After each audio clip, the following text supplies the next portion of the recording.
Neville Goddard, February 24, 1969.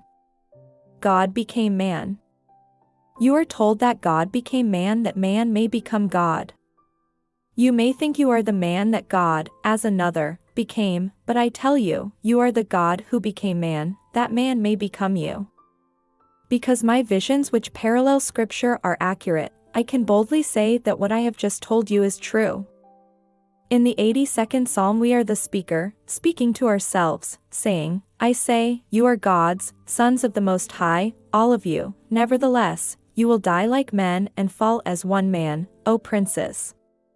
We are the sons of the Most High, and we and our Creator are one. Although we are now in a world of men, we have been promised that posterity will serve us and tell of the Lord who wrought it.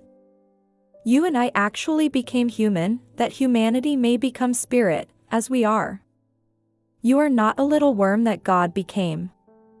You were God before you devised the grand experiment, knowing it was the only way that man could become as you are.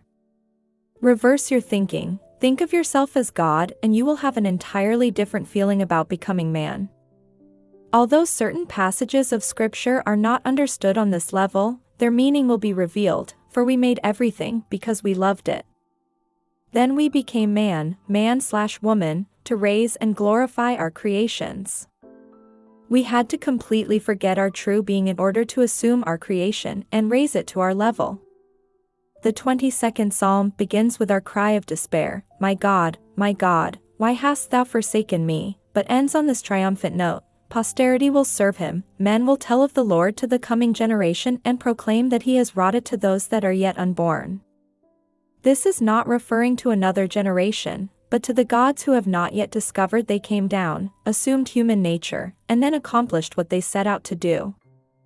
The drama begins with the crucifixion, when God has union with man.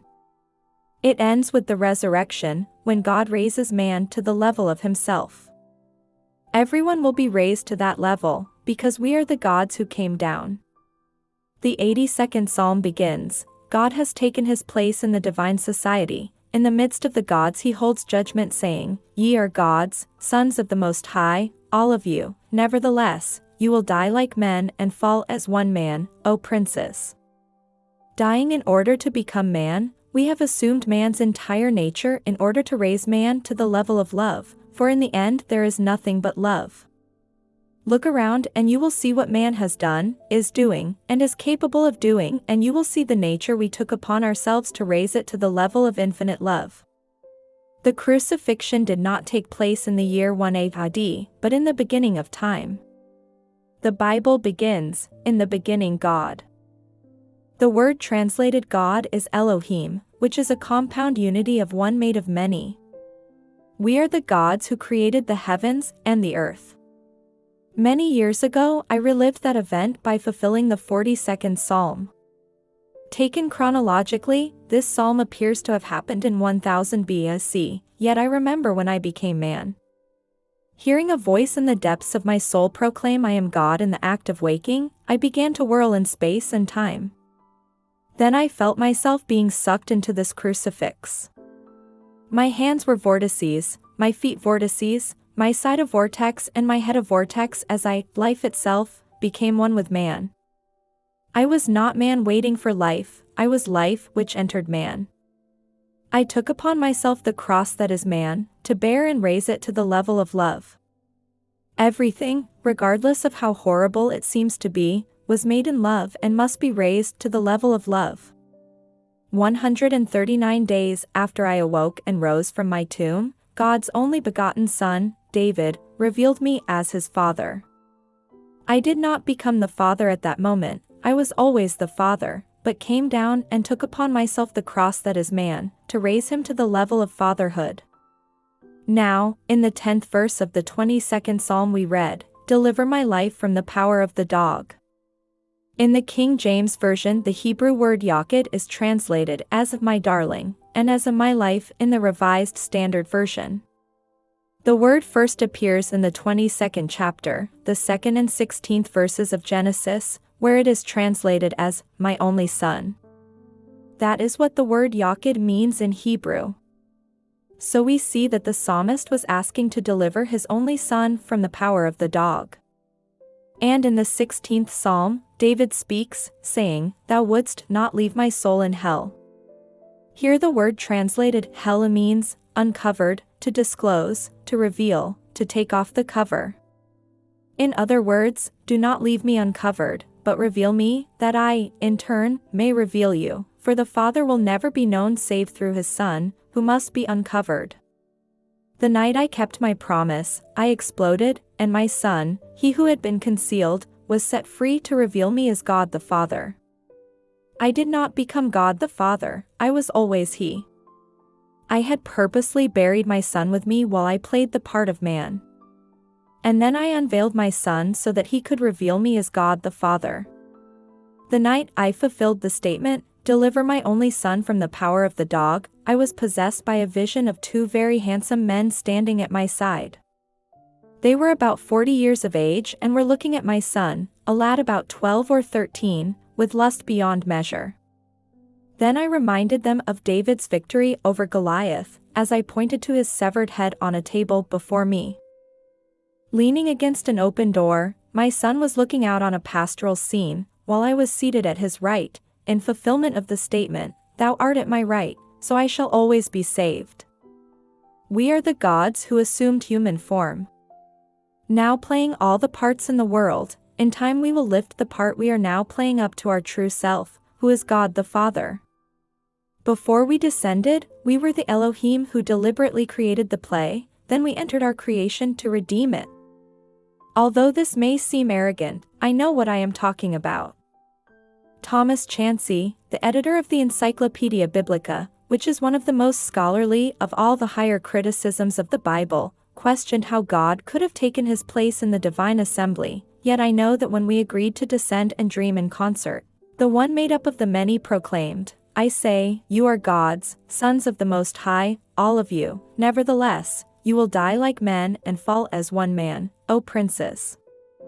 We are all princes, for we are the gods who made up the God who came down into mortal form, to raise these forms to the level of ourselves.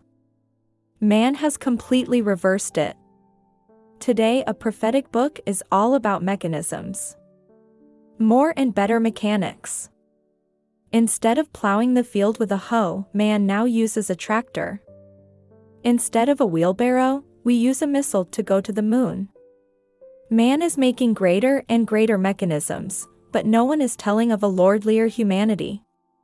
No one writes of that which came down into man and cannot return until he is born from above. No one is telling of this being who is going to rise out of his mortal skull and take man with him. Rather, they tell of greater and greater mechanisms. Yet I tell you, the eternal story is that I am, took on mortality. I am the God who now wears your mortal form. The union is so complete, I feel I am human, and I will take this human feeling with me back into the level of love. We are the gods who came down in order to become individualized. What we will do tomorrow, I do not know. Will we again descend into another element of the animal world? Or will it be the plant or mineral world we will redeem? We must redeem everything we have created, for we cannot leave anything unredeemed. So as Tennyson said in his poem called The Plan, be patient. Our playwright will show in some fifth act what this wild drama means. I, the playwright of this wild drama, will not be satisfied just to redeem one section, the whole of creation must be redeemed. This has been quite a challenge, but God has wrought it as you are told in the end of this wonderful story. Posterity will serve him and men will tell of the Lord to coming generations and proclaim that he has wrought it. You are infinitely greater than you think you are. You and I were together in eternity, which is everlastingly enduring. What cannot endure forever ceases to be. When God ceases to imagine something, it vanishes. But you and I are eternal beings who came down into time. As Blake said, we build mansions in eternity in these ruins of time. Not one thing that has ever happened, is happening, or will happen, is out of kilter. It is all in order. Recently, the Pope said that a man should not go against his conscience, but his conscience must be educated to conform to the doctrine of the Church. Of all the nonsense in the world, here is a man who sets himself up as the criterion of all that is right or wrong. Let us get back to Scripture, for it hasn't a thing to do with this outside world of death. Now, in the beginning we created the bull, the mule, the harlot, the homosexual, and the lesbian. We made everything because we loved it. So why, at the end of the drama, should two men look upon my only begotten Son with such lust? To fulfill the 20th verse of the 22nd Psalm, deliver my only Son from the power of the dog. The power of the male temple harlot, for that is what the word dog means. Seeing the look of lust in their eyes, I reminded them of David's victory over the giant whose head, completely severed from the body, was on a table before me. Everything is in order. The men had to be there when I broke the tomb, for I could not leave my only Son in this world of death. Rather, I will take him with me, for being a man after my heart, David has done all my will. My Son played every part that I have played while wearing the part of man. I would not leave my loved one in this world of death, so I broke the grave and resurrected him. Having redeemed him, I now take him into my heavenly state where, without speech, we share in each other's wisdom. I urge you to condemn no one. No matter what he has ever done, you have done it, will do it, or are doing it now. Every part was created by the gods who came down and assumed human nature in order to play them all. That was our crucifixion. I remember the night I led the procession to the house of God. I can still feel the ecstasy I knew as I became the six vortices, the Magen David, the great Star of David, and was sucked into and took upon myself the cross of man. Now, like Paul, I teach Christ as imagination's power and wisdom, crucified. Christ is now in you because he has already been unified with the body you wear. And you will remember who you really are when you reenact the drama of Scripture. If you really want to awaken, dwell upon what I have told you. I am not flattering you. You and I are the gods who came down. We are not less than we were before we came. We are greater for having descended and for redeeming this section of creation called man, but we cannot leave any section unredeemed. We have now proved that we can come into the world and overcome death, and we will redeem everything we created, in time. We created every state and loved it at the time of creation. And we will play every state before the quiescence of it all. Our eternal beloved being called David, calls us Father. And you will take him with you, for he is your only begotten Son who revealed you to yourself. David died and was buried, but you will not leave him in the world of death. You will break the shell with a terrific explosion as though the skull erupts, and David, who was buried there, is set free to reveal you to yourself. Then, in time, you will take him back into the heavenly sphere, the eternal, the everlastingly enduring state of the redeemed. Now let us go into the silence.